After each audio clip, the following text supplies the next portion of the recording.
آج جو مجھے موضوع دیا گیا ہے اس کے لیے میں نے سورہ اعراف کی آیت نمبر 157 کا آخری ٹکڑا جو ہے وہ آپ کو سنایا ہے۔ اس کا ایک پس منظر ہے وہ جان لیجیے۔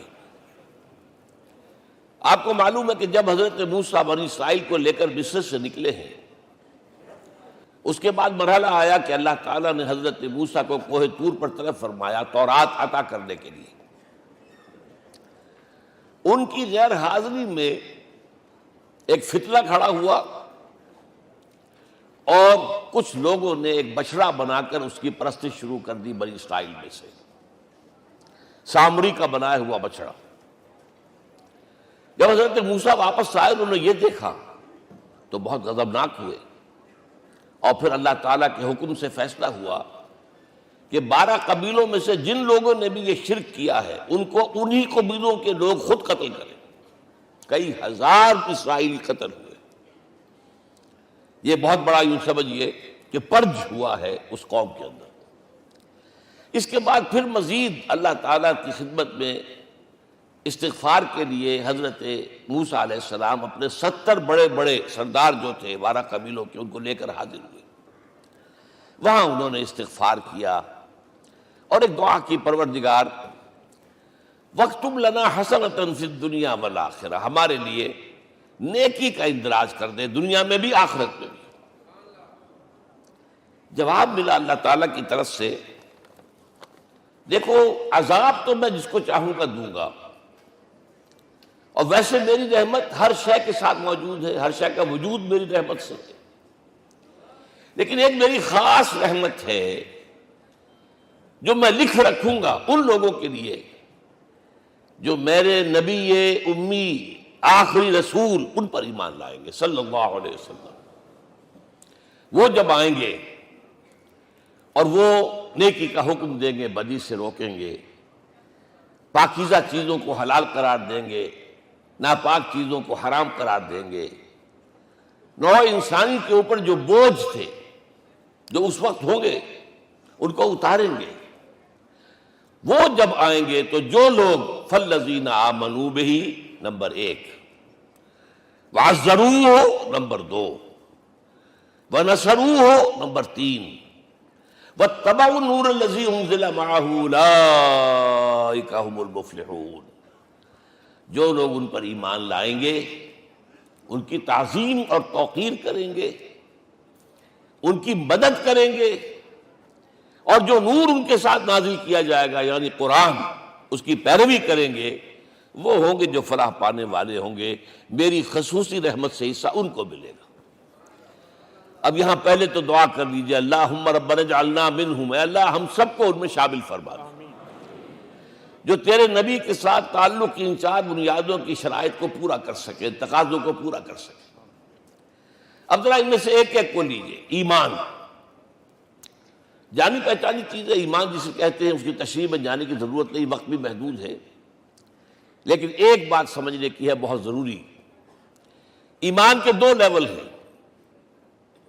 ایک قانونی ایمان ہے جس کی بنا پر ہم ایک دوسرے کو مسلمان سمجھتے ہیں، اس کا تعلق اقرار باللسان کے ساتھ ہے، زبان سے کہنا اشہد ان لا الہ الا اللہ وحدہ لا شریک لہ واشہد ان سیدنا و مولانا محمدا عبدہ ورسولہ۔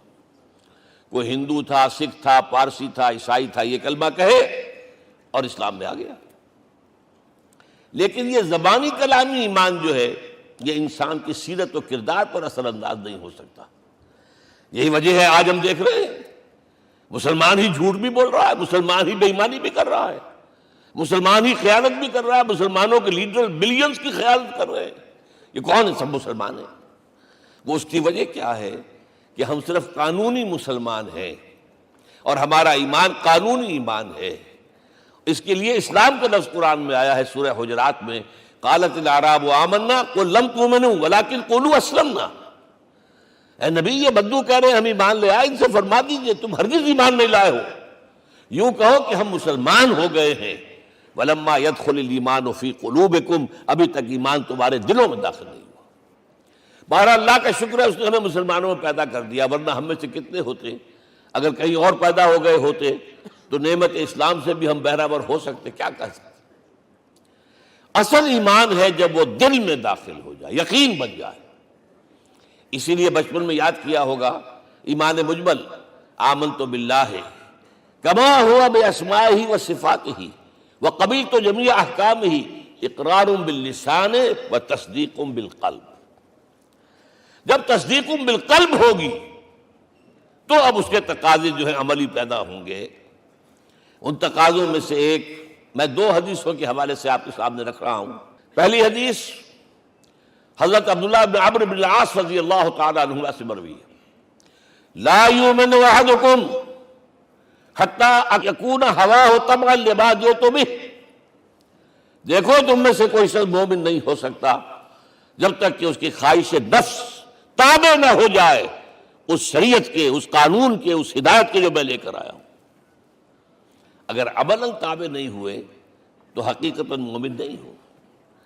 دل میں جھانکو، Do I really believe that Muhammad is the prophet of Allah? Do I really believe that Quran is the word of God? کبھی جھانکیے گا اندر، جواب ملے گا صحیح آپ کو۔ کیا کنوکشن ہے؟ کنوکشن ہو اور پھر حضور کی پیروی نہ ہو، حضور کے احکام کی پابندی نہ ہو، اللہ کے قوانین کی پابندی نہ ہو، کیسے ممکن ہے؟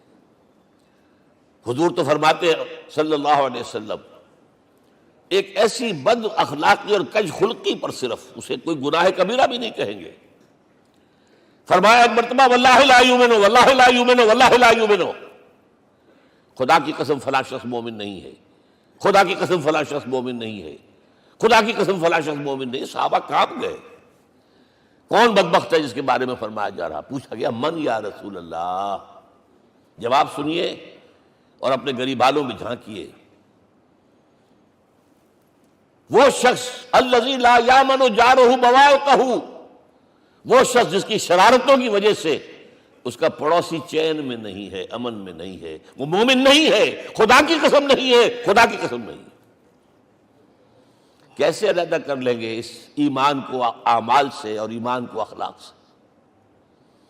آگے چلیے، وہ جو حدیث حضرت ابو ہریرہ سے، اور یہ متفق علیہ ہے، صرف بخاری کی نہیں ہے، بخاری جمع مسلم۔ لا یؤمن احدکم حتی اکون احب الیہ من والدہ وولدہ والناس اجمعین۔ تم میں سے کوئی شخص مومن نہیں ہو سکتا جب تک کہ میں اسے محبوب تر نہ ہو جاؤں، اپنے باپ سے بھی، اپنے بیٹے سے بھی، اور تمام انسانوں سے۔ جھانک لیجئے دل میں، صورتحال یہ ہے یا نہیں ہے؟ کیوں محبوب ہو جائیں؟ اس لیے کہ آپ کے ذریعے ہدایت ملی ہے، آپ کے ذریعے ہم اللہ سے جڑے ہیں، اور آپ کو معلوم ہے دنیا میں کوئی شاہ ہدایت نہیں، نعمت نہیں ہے جب تک کہ نعمت ہدایت نہ ہو۔ اگر صحت اچھی ہے، ہدایت نہیں ہے، تو بدماشیاں کریں گے، کیا کریں گے؟ آپ کو معلوم ہے صحت اچھی جو ہے کہ جا کے کھپے گی، اگر ہدایت نہیں ہے۔ اگر دولت ہے، ہدایت نہیں، کیا کریں؟ گلچھرے اڑائیں گے، عیاشیاں کریں گے، لوگوں پر اپنی دولت کا روب گانٹیں گے۔ اولاد ہے، ہدایت نہیں ہے، یہ اولاد سہان روح بھی بن جائے گی کہیں آپ کے لیے۔ کوئی شے نعمت نہیں ہے جب تک کہ نعمت ہدایت نہ ہو، اور ہدایت ہمیں ملی محمد الرسول اللہ صلی اللہ علیہ وسلم کے ذریعے۔ تو آپ سے بڑھ کر محبوب کون ہوگا؟ اس کے ضمن میں ایک بڑا پیارا واقعہ آتا ہے۔ حضرت عمر سے پوچھتے ہیں حضور ایک مرتبہ، عمر تمہیں مجھ سے کتنی محبت ہے؟ تو اندازہ کیجئے کہ اس قدر اپنائیت کسی سے ہوتی ہے تب یہ سوال ہوتا ہے، عمر تمہیں مجھ سے کتنی محبت ہے؟ عرض کیا حضور مجھے آپ دنیا کے ہر انسان سے زیادہ محبوب ہیں۔ فرمایا اور اپنی جان سے؟ ذرا سا توقف کیا، دل میں جھانکا، ہاں حضور اب میں یہ بھی کہتا ہوں کہ میری جان سے بھی زیادہ عزیز ہے مجھے۔ آپ نے فرمایا الان عمر اب پہنچے ہو جو مقام ہے، اب درکار ہے، جو مطلوب ہے۔ تو محبت اس درجے کی، اطاعت اس درجے کی اگر نہیں ہے تو ایمان نہیں ہے۔ ہاں قانونی ایمان ہے، اب مسلمان ہے، اللہ کا شکر ہے، بہت بڑا فضل ہے۔ اب اگلے بات پر آئیے، الضروح، ان کی توقیر، ان کی تعظیم کرے۔ یہ تعظیم کس درجے میں؟ اب وقت بہت کم ہے، میں صرف آپ کو سورہ حجرات سے مثال دے رہا ہوں.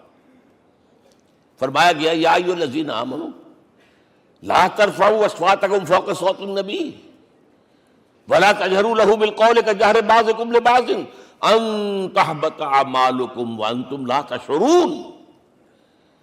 اے ایمان والو، کبھی اپنی آواز کو حضور کی آواز سے بلند تر نہ کر دینا.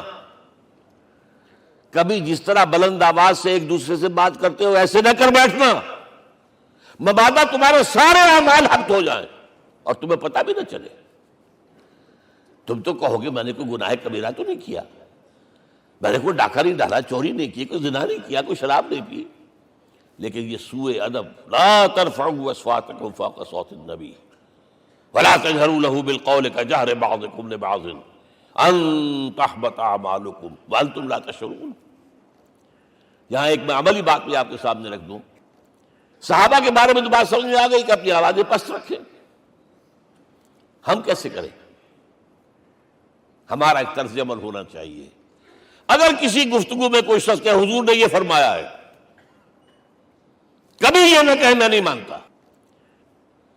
ہاں توقف کر لیں، بھائی میں تحقیق کروں گا کہ واقعی یہ حدیث صحیح ہے یا نہیں ہے. ٹھیک، ضروری نہیں کہ جو کہہ دیں مان لیں آپ. محدثین نے کتنی محنتیں کر کر کے چھانٹی کی ہے. لہذا یہ، لیکن فوراً اگر آپ بتا نہیں میں نہیں مانتا، یہ عقل کے خلاف ہے، یہ فلاں ہے، یہ وہ ہے، یہ ہے کہ جو آپ سوء ادب کے مرتکب ہو رہے ہیں نبی اکرم صلی اللہ علیہ وسلم کی بارگاہ میں. ہاں توقف کریں، غور کریں، تحقیق کریں، معلوم ہو کہ یہ حدیث پختہ نہیں ہے، مستند نہیں ہے، پھر دوسری بات ہے. اور یہ جان لیجئے ہمارا جو معاشرہ ہے اس کا ایک قانونی جو ہے احاطہ ہے. یہ بھی سورہ حجرات کی پہلی آیت ہے، یا ایھا الذین آمنوا لا تقدموا بین یدی اللہ ورسولہ. اللہ اور اس کے رسول کے احکام کا دائرہ ہے، اس کے اندر اندر رہو، باہر نہیں نکل سکتے. لیکن اس دائرے کے اندر ایک مرکزی شخصیت جس کی دل آویزی، جس کا حسن سلوک، جس کا حسن کردار، جس کا حسن اخلاق مرکز بن جائے، تمام لوگوں کی جذباتی محبت کا مرکز بن جائے، اگر یہ نہیں ہوگا تو معاشرہ مضبوط نہیں ہوگا. محض قانون اور دستور پر معاشرہ مضبوط نہیں ہوتا. کسی شخصیت، اب آپ کو معلوم ہے آخر ہندوستان کے معاشرے میں گاندھی کا ایک مقام ہے کہ نہیں ہے؟ آخر یہ سارا معاملہ چل رہا ہے اسی کے گرد کے نہیں؟ ماؤ زے تنگ کے معاملہ ہے کہ نہیں ہے؟ یہ سارا معاملہ دنیا میں عام لوگ کہہ دیتے، ریشنلسٹ لوگ، کہ ان چیزوں کی کیا ضرورت ہے؟ بھائی قانون دیکھنا چاہیے، دستور دیکھنا چاہیے، حکم دیکھنا نہیں. بھائی جذباتی وابستگی، کہ ایک ہستی تو ایسی ہو کہ جس کے کچھ کہنے پر فوراً زبانیں بند ہو جائیں. اور اس کا نقشہ میں سعودی عرب میں دیکھتا ہوں، اگر وہاں کے دو بدو لڑ رہے ہوں سخت اور ایک دوسرے کو کھانے کو دوڑ رہے ہوں، کوئی شخص کہتے صلی علی النبی، فوراً خاموش. معلوم ہوتا ہے آگ کے اوپر کسی نے پانی ڈال دیا، خاموش، صلی علی النبی، صرف یہ کہنے سے. یہ جذباتی وابستگی اگر محمد سے نہیں ہے صلی اللہ علیہ وسلم تو آپ کا معاشرہ کبھی مضبوط نہیں ہوگا. یہ مرکزی شخصیت، یہ مرکز ہے. اسی لیے ان کے احترام کا یہ درجہ ہے، کیونکہ اس سے کیا ہوگا؟ تمہارا شیرازہ بکھر جائے گا. اگر ان کے ساتھ جذباتی محبت نہیں ہوگی تمہارا شیرازہ بکھر جائے گا. یہ آیا معاملہ. اب میں آپ کو بتانا چاہتا ہوں تہذیب. ہمارے ہاں اصل میں بدقسمتی سے ہم سیرت کی تقریریں کرتے ہیں، حضور کی عظمت بیان کرنے کی کوشش کرتے ہیں. کچھ لوگ تو خیر حضور کی زلفیں ہیں، حضور کی آنکھیں ہیں، حضور کی کملی ہے، حضور کا سایہ نہیں تھا وغیرہ، یہ باتیں اپنی جگہ ہیں، ہر چیز ٹھیک ہے. لیکن یہ جان لیجئے حضور کی اصل عظمت ایک نبی اور رسول کی حیثیت سے ہے، اور وہ شے وہ ہے جہاں جبرائیل کے بھی پر جل رہے ہیں. اس کی حقیقت کون جانتا ہے؟ میں ایک مثال دے رہا ہوں آپ کو کہ حضور 100 میں مثال رکھا کرتے تھے. آج روزہ رکھا، شام کو افطار نہیں کیا، وہ رات کو چل رہا ہے روزہ، اگلے روز پھر وہ کنٹینیو کر رہا ہے شام تک. 2 دن کا 100 میں مثال، 3 دن کا بھی رکھتے تھے.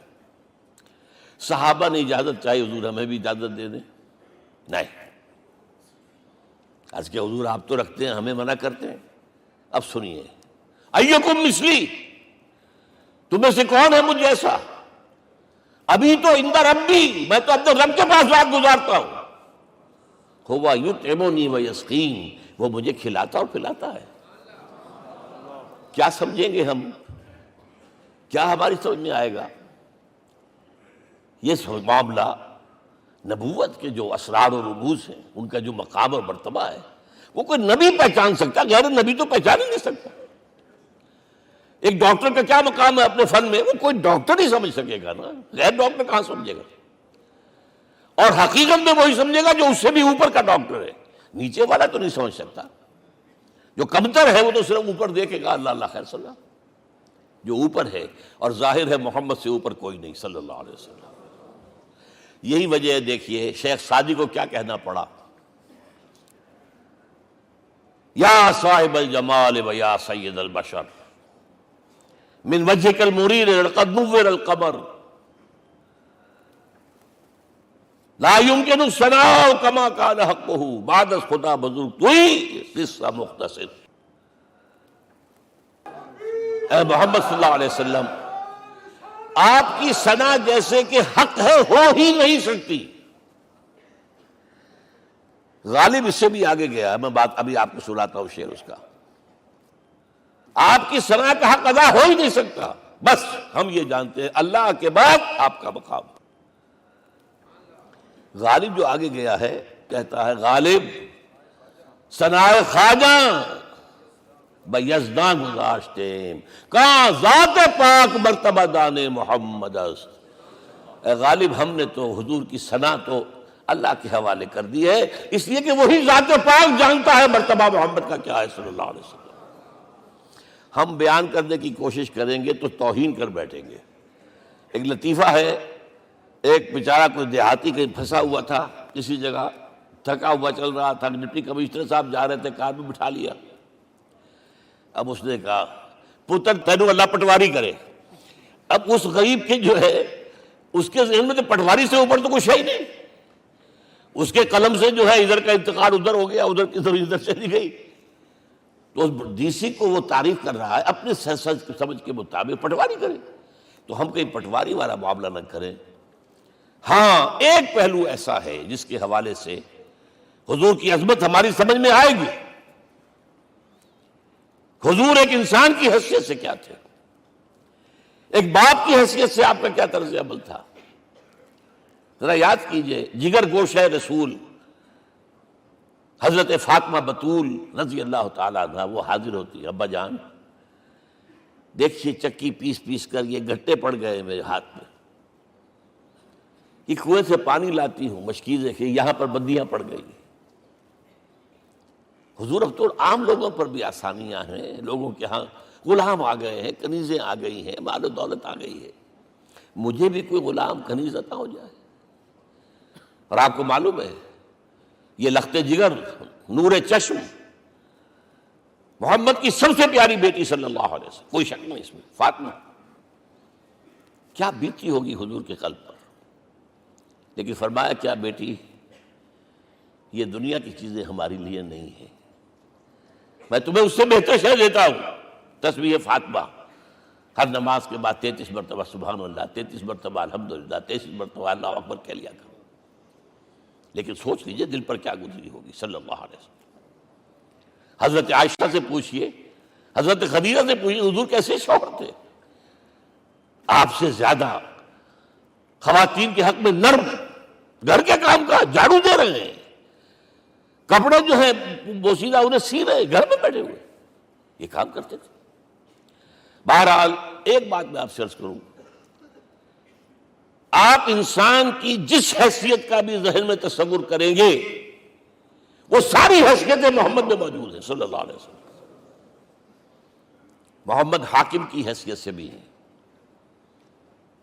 محمد سب سالار کی حیثیت سے بھی ہیں، محمد قاضی القضات بھی ہیں، محمد ہیڈ آف دی اسٹیٹ بھی ہیں،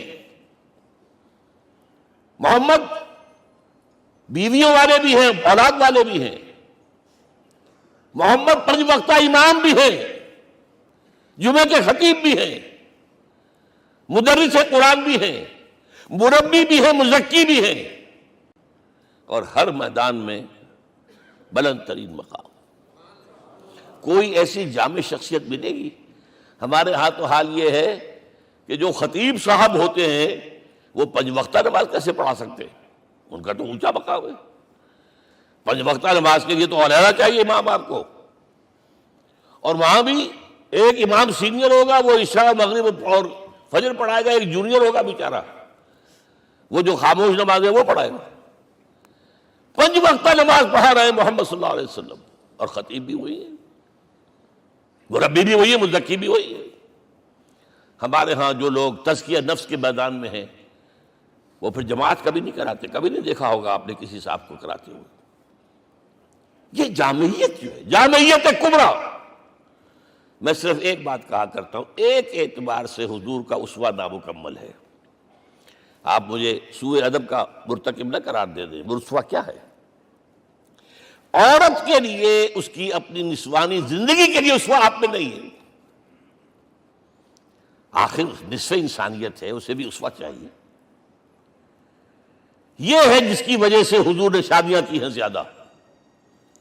خواتین کے لیے اسوہ حضور کے ازواج مطہرات ہیں، اور ان میں سب سے بڑھ کر جو بالکل یوں سمجھیے کہ آغاز کے اندر نوجوانی میں آ گئی ہیں حضور کی خدمت میں، نہایت ذہین و فتین، انہوں نے پھر عورت کی زندگی کے لیے حضور کا جو طرز عمل تھا وہ انہوں نے بیان کیا نا۔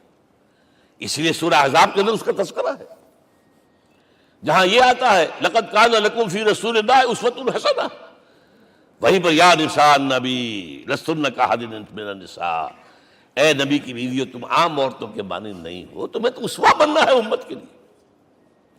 اب اس سے اگلا قدم میں بڑھا رہا ہوں آگے، اور اس کے ساتھ جڑ جائے گی تیسری بات۔ تیسری بات کیا ہے؟ وَنَصَرُوهُ، اس کی مدد کریں صلی اللہ علیہ وسلم۔ پہلی بات تو یہ نوٹ کیجئے، حضور انتہائی غیور انسان تھے، انتہائی غیور۔ یہ کہا جاتا ہے کہ اگر حضور گھوڑے اس میں سوار ہوتے تھے اونٹ پر، اور آپ کا کوڑا نیچے گر گیا، تو آپ یہ کسی سے نہیں کہتے تھے کہ ذرا یہ میرا کوڑا مجھے پکڑا دینا، یہ بھی گوارا نہیں تھا۔ آپ اونٹ بٹھا کر نیچے اتر کر اپنا کوڑا خود اٹھاتے تھے۔ کسی سے اپنے ذاتی کام کے لیے کوئی مدد مانگنا امکان ہی نہیں۔ بلکہ ایک واقعہ تو وہ ہے جب بھی میں تذکرہ کرتا ہوں میری آنکھوں میں آنسو آ جاتے ہیں۔ یہ ہجرت کے وقت کا واقعہ ہے۔ آپ کو معلوم ہے حضور نے تمام مسلمانوں کو مکے سے جانے کی اجازت دے دی، چلے جاؤ مدینے، چلے جاؤ مدینے، آپ خود تھے موجود، اس لیے کہ رسول اپنے مقام کو نہیں چھوڑ سکتا وداؤٹ ایکسپریس پرمیشن فرام اللہ سبحانہ وتعالی۔ اب حضرت ابوبکر پوچھ رہے ہیں حضور اجازت آ گئی؟ نہیں آئی، آ گئی نہیں آئی، دن گزر رہے ہیں۔ حضرت عائشہ کی روایت ہے کہ ایک روز ہم نے دیکھا دوپہر کے وقت آ رہے ہیں حضور، کپڑے سے اپنا سر جو ہے ڈھانپا ہوا ہے۔ عرب میں دوپہر کے وقت وزٹ کرنا جو ہے یہ ان کے خلاف دستور ہے، ان کی تہذیب کے خلاف ہے، یہ قیلولے کا وقت ہوتا۔ تو حیران ہوئے، آتے ہی فرمایا ابوبکر ہجرت کی اجازت ہو گئی۔ اب انتہائی خوشی سے اور بڑی امید میں کہ بڑی شاباش ملے گی، حضرت ابوبکر فرماتے ہیں، عرض کرتے ہیں حضور میں نے 2 اونٹیاں تیار کر رکھی ہیں، خوب کھلا پلا کے انہیں فرما کیا ہوا ہے، یہ ہجرت میں ہمارے کام آئے گی۔ حضور تھوڑا سا توقع فرماتے ہیں، پھر کہتے ہیں اچھا ٹھیک ہے، ایک میں استعمال کروں گا لیکن میں اس کی قیمت ادا کروں گا۔ حضرت ابوبکر رو پڑے، حضور مجھ سے یہ مغایرت، سائے کے طرح کے ساتھ رہنے والا، اس سے یہ مغایرت، ذرا سے اشارے پر اپنی کم سن بیٹی پیش کر دی نکاح کے اندر، اس سے یہ مغایرت، رو پڑے۔ لیکن حضور کی اپنی غیرت تھی، میں قیمت دوں گا۔ اب بتائیے مدد کا کہ یہ درکار تھی؟ مدد تھی ان کے مشن کے لیے۔ مشن 2 حصوں میں تھا، اس کو جانیے، آج کچھ علمی باتیں آ رہی ہیں۔ حضور کے مشن کے 2 حصے، ایک ابتدائی جو تمام انبیاء اور رسول کا تھا، ایک تکمیلی جو صرف محمد کا، صلی اللہ علیہ وسلم۔ ابتدائی کیا ہے؟ اللہ کی طرف دعوت، تبلیغ۔ جو دعوت قبول کر لیں ان کے لیے بشارت، بشیر کہ تمہارے لیے آخرت میں جنت ہے، نعمتیں ہیں۔ رد کر دیں ان کے لیے نذیر، خبردار کرنے والے، جہنم کے لیے تیاری کر لو۔ داعی اللہ، اللہ کی طرف بلانے والے، سراجا منیرا، روشنی کے چراغ۔ یہ حیثیتیں مشترک ہے تمام انبیاء کرام۔ تمام انبیاء بشیر بھی تھے، نذیر بھی تھے، داعی بھی تھے، سراج منیر بھی تھے، اگرچہ ان تمام حیثیتوں میں بھی حضور کا سب سے اونچا مقام علیحدہ نمایاں ہے، لیکن حیثیتیں بنیادی طور پر مشترک۔ ایک حیثیت تکمیلی، اور وہ کیا ہے؟ اے نبی، جو دین آپ کو دیا گیا ہے صرف تبلیغ نہیں، صرف تعلیم نہیں، اس کو قائم کر کے دکھاؤ ایک نظام زندگی کی حیثیت سے۔ 3 مرتبہ قرآن میں یہ الفاظ حضور کے لیے آئے ہیں، هو الذی ارسل رسولہ بالہدی ودین الحق لیظہرہ علی الدین کلہ۔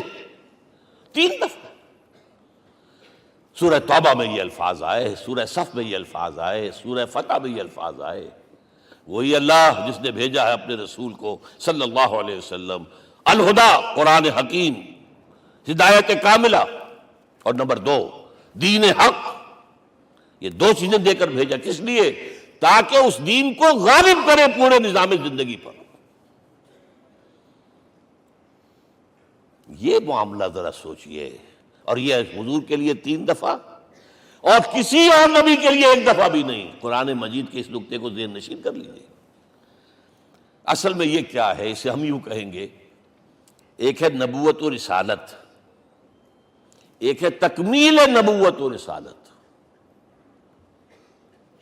ہمارے ہاں ختم نبوت کے اوپر تو زور دیا گیا ہے، اور صحیح دیا گیا ہے، ایمان کا ہمارا جز ہے۔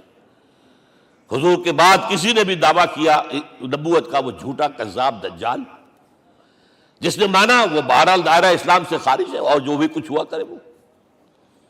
یہ چونکہ قانونی بات تھی، اس لیے اس کا حق ادا کیا علماء کرام نے۔ واقعہ یہ ہے کہ اس میں کوئی کمی نہیں رکھی، لیکن حضور کی فضیلت اس میں نہیں ہے۔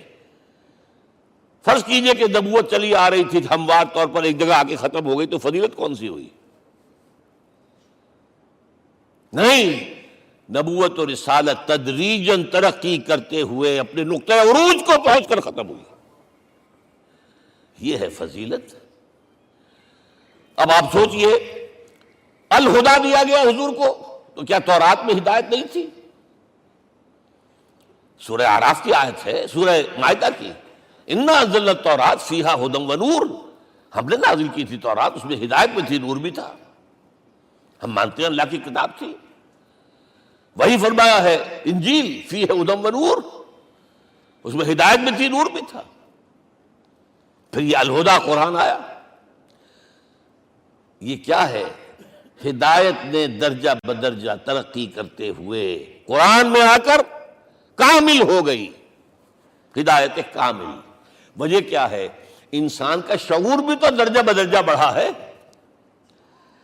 ایک وقت تھا ہمارا بچپن تھا، فکر کے اعتبار سے، سوچ کے اعتبار سے، علم کے اعتبار سے، ہمارے آباء و اجداد کبھی جو رہتے تھے غاروں کے اندر یا کبھی آئے ہیں تو کیا تھا ان کے پاس؟ اب اس وقت جو ہے کسی کو آپ پرائمری کے بچے کو پی ایچ ڈی ڈاکٹر رکھ دیجئے ٹیوٹر، تو کیا پڑھائے گا؟ پڑھائے گا تو وہی جو پرائمری کا بچہ سمجھ سکے۔ لہذا وہ جو کہا گیا تھا آدم کو اس زمین کی خلافت دیتے، فَإِمَّا يَأْتِيَنَّكُم مِّنِّي هُدًى فَمَن تَبِعَ هُدَايَ فَلَا خَوْفٌ عَلَيْهِمْ وَلَا هُمْ يَحْزَنُونَ۔ یہ ہدایت رفتہ رفتہ آئے گی، آئے گی، آئے گی، آئے گی۔ اور یہ بات جان لیجئے، پروفیسر ڈاکٹر محمد شریف نے جو کتاب لکھی ہے فلسفے کی تاریخ پر، اس میں بتایا ہے کہ 1200 برس انسانی تاریخ کے بہت ہی پروڈکٹیو ہے فلسفیانہ فکر کے لیے۔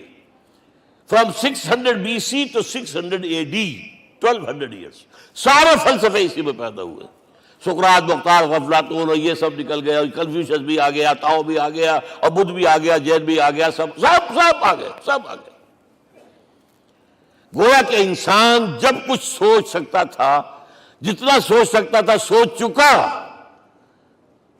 اور یہ بھی سنا دوں، حضرت عیسیٰ نے کہا تھا اپنے حواریوں سے، ڈپارٹنگ جو میسج تھا، مجھے ابھی تم سے اور بھی بہت باتیں کرنی تھی لیکن تم ان کا تحمل نہیں کر سکو گے، جب وہ فارقلیت آئے گا صلی اللہ علیہ وسلم تو تمہیں سب کچھ بتائے گا۔ لہذا جب انسان بلوغت کو پہنچا ہے فلسفیانہ فکر کے اعتبار سے، تب، اور یہ بھی نوٹ کر لیجئے، بہت اہم بات کہہ رہا ہوں، چند مہینے غار حرا کی تنہائیوں میں اللہ تعالیٰ نے حضور کو وہ سارا ذہنی سفر طے کرایا ہے۔ کیا کرتے تھے حضور جا کر غار حرا میں؟ کبھی سوچا آپ نے؟ اگر آپ یہودیوں میں پیدا ہوئے ہوتے تو یہودی طرز پر آپ عبادت کرتے، اگر کہیں عیسائیوں میں پیدا ہوتے تو عیسائیوں کی طرف پر آپ تو نہیں تھے، آپ تو پیدا وہ مشرکین میں شرک کرنے کا امکان ہی نہیں آپ کے لیے، تو کیا کرتے تھے؟ حدیث کے الفاظ یہ یتحنث فی، وہاں جا کر عبادت کرتے تھے۔ اب شارحین حدیث نے بہت عمدہ لکھا ہے، کانا صفت و تعبدہ فی غار حرا التفکر والاعتبار، غار حرا میں آپ کی عبادت فکر، غور و فکر، تفکر و اعتبار، جس کی میں تعبیر یہ کر رہا ہوں، جس کو کہا کبھی اکبر الہ آبادی نے، خدا کے کام دیکھو بعد کیا ہے اور کیا پہلے، نظر آتا ہے مجھ کو بدر سے غار حرا پہلے۔ تم غار حرا کو نہیں جانتے، مصطفیٰ اندر حرا خلوت گزید، قوم آئین و حکومت آفرید۔ The most productive part of the period life of Muhammad is that which he passed in غار حرا۔ فکر کی ساری جو ہیں بلندیاں طے کی، تب آیا ہے اقرأ بسم ربک، اب اللہ کا الہدیٰ شروع ہوا ہے۔ اچھا، اسی طرح نمبر 2، دین حق مکمل ہوا ہے، ورنہ جب ہم کبھی غاروں میں رہتے تھے کسی میونسپلٹی کا بھی سوال نہیں، نظام کسے کہیں گے؟ پھر یہ ہے کہ قبائلی نظام آیا، چلیے ایک شیخ ہے اس کا کہنا ماننا ہے سب کو، کچھ نظام تو بن گیا نا، اور نظام جہاں آئے گا جکڑ بندی ہو جائے گی۔ اب تم فلاں قبیلے کے شخص ہو، اس کا قبیلے کا سردار یہ، تمہیں حکم ماننا پڑے گا، اس قبیلے کی روایت یہ ہے، تمہیں پیروی کرنی پڑے گی، you have to do it whether you like it or not۔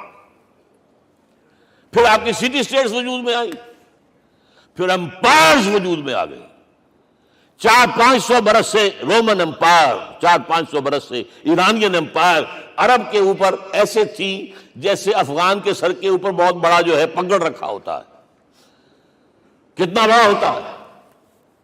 وہ کسی نے شعر کہا بھی تھا، مجھے تو اب یاد نہیں، کہ سر پہ باندھے ہوئے پورا افغانستان، میرا خیال ہے ضمیر جعفری۔ تو کیا تھا یہ جزیرہ نما عرب، یہ جزیرہ کہلاتا، الجزیرہ، الجزیرہ، اس لیے کہ نیچے آپ کو معلوم ہے بحیرہ عرب، ادھر جو ہے خلیج آ رہی ہے آخر تک، ادھر سے بحیرہ قلزم جا رہا ہے، اور پھر خلیج عقبہ آ گئی ہے، تو یہ سارا جو ہے جزیرہ نما ہے، اس سے پہلے نہیں سنا۔ لیکن عرب اوپر 2 اور ہیں، عراق عرب، شام عرب۔ عراق عرب پر قبضہ ایران کا، شام عرب پر رومیوں کا، اور جب یہ سلطنتیں بن گئیں تو گویا کہ انسان شکنجے میں آ گیا۔ ظلم، محنت کرے کسان، عیش کرے جاگیردار، اور بادشاہ محل بنائے، لگان وہاں سے آ رہا ہے۔ از جفائے دے خدایاں کشتے دہقانہ خراب، کرگے پر بیٹھا ہوا کوئی کھدر بن رہا ہے، ٹیکس دو۔ بادشاہ محل بھی بنائے گا، عیاشیاں بھی کرے گا، سارا نسوانی حسن جو ہے کوہ قاف کا لے آئے گا اپنے ہاں، اور پھر فوج بھی رکھے گا، ذرا تم نے گردن اٹھائی تو تمہاری سرکوبی کرنے کے لیے فوج تیار ہے۔ یہ جب جکڑ بند آئی ہے انسان پر، تب محمد کو بھیجا گیا ہے۔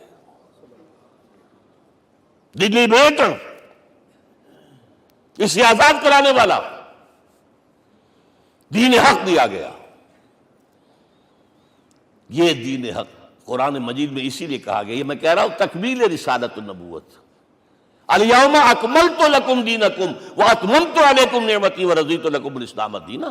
آج میں نے تمہارے لیے تمہارے دین کو کامل کر دیا ہے، یہ مکمل نظام زندگی ہم نے دیا ہے، پہلے تھا ہی نہیں۔ لہذا کسی اور نبی سے یہ نہیں کہا گیا کہ اس کو غالب کرو، میں نے آپ کو بتا دیا کہیں نہیں ہے، نہ نوح، نہ ہود، نہ صالح، نہ ابراہیم، نہ موسیٰ، نہ عیسیٰ، کوئی بھی نہیں۔ اور حضور سے کہا گیا یہ دین اب غالب کرو۔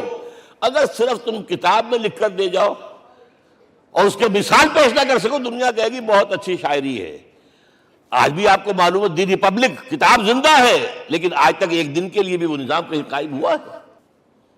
ہم یہی کہیں گے کہ ٹھیک ہے، یہ جو ہے ایک خواب ہے، اللہ اللہ ساتھ فرض، اس کے سوا کیا یوٹوپیا ہے؟